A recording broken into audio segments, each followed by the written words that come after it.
nama saya adalah Kisha Alisa Ningru dengan 240611020244. saya adalah mahasiswa dari kelas 3 ke 6 Prodi Manajemen Fakultas Ekonomi dan Bisnis Universitas Sabathawani.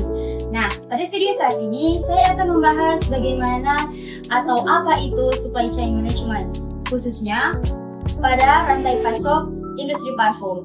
Kita akan mulai dari bagaimana parfum diproduksi dari bahan mentah hingga akhirnya digunakan oleh konsumen. Yuk kita mulai. Oke, langsung saja. Pada saat ini saya akan membahas tentang apa itu supply chain. Nah, supply chain ini adalah jaringan orang, organisasi, sumber daya, dan aktivitas yang bekerja sama untuk memindahkan suatu produk dari titik awal yaitu bahan baku hingga ke titik akhir yaitu dikonsumsi oleh pelanggan. Jadi, supply chain bukan hanya soal pengiriman barang saja, tetapi mencakup seluruh proses dari start hingga end user. Nah, fungsi utama dari supply chain adalah mengalirkan bahan baku menjadi produk setengah jadi lalu menjadi produk jadi. Supply chain juga mengatur informasi, uang, dan aliran fisik barang pada setiap proses dengan tujuan memastikan produk sampai tepat waktu, tepat kualitas, dan tepat jumlah. Selanjutnya, kompleksitas supply chain. Setiap produk memiliki tingkat kompleksitas supply chain yang berbeda-beda.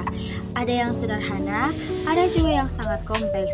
Contoh pertama, supply chain sederhana seperti sayuran yang dijual di pasar memiliki alur yang sangat singkat, yaitu petani, pengepul kecil, pasar, dan langsung dijual kepada konsumen.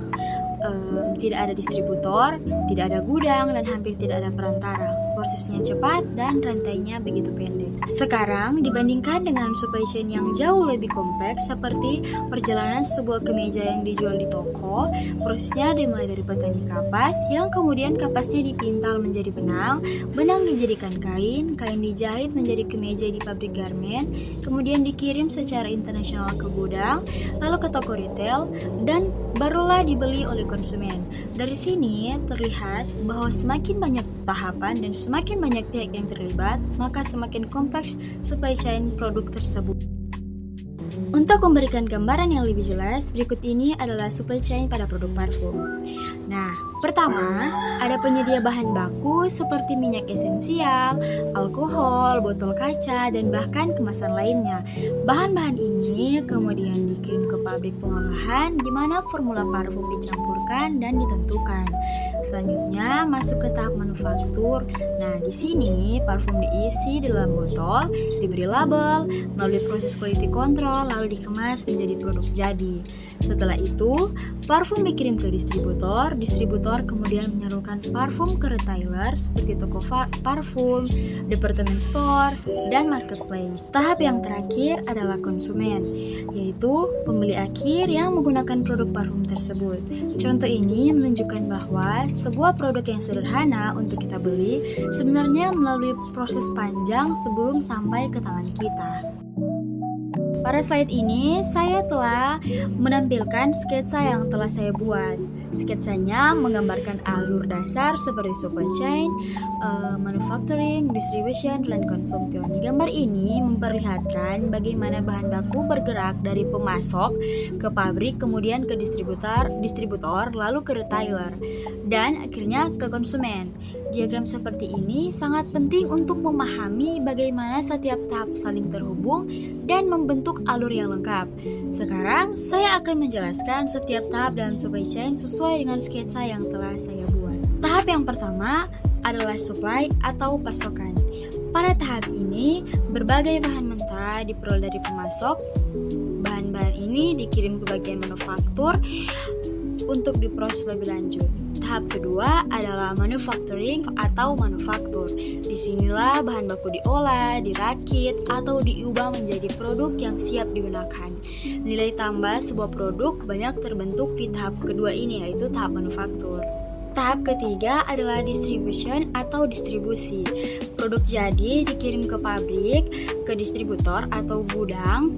Distribusi melibatkan transporter, warehouse, dan retailer. Tujuannya adalah memastikan produk sampai ke konsumen secara tepat waktu dan aman. Dan tahap yang terakhir adalah consumption atau konsumsi. Pada tahap ini, produk sudah dibeli dan digunakan oleh pelanggan. Setelah produk ada di tangan pelanggan, maka rantai pasok dapat dianggap selesai. Keempat tahap ini merupakan inti proses dari supply chain dan menjadi fondasi bagaimana sebuah produk bergerak dari awal hingga akhir.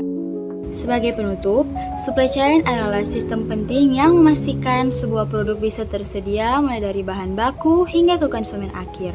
Setiap produk memiliki supply chain dengan tingkat kompleksitas yang berbeda-beda dan manajemen yang baik sangat diperlukan agar produk bisa sampai ke tempat yang tepat pada waktu yang tepat dan dengan kualitas yang tepat. Jadi, itulah perjalanan sebuah parfum dari bahan baku hingga sampai ke tangan konsumen. Semoga penjelasan ini bisa bermanfaat dan memberi pengaruh. Terima kasih banyak sudah menonton.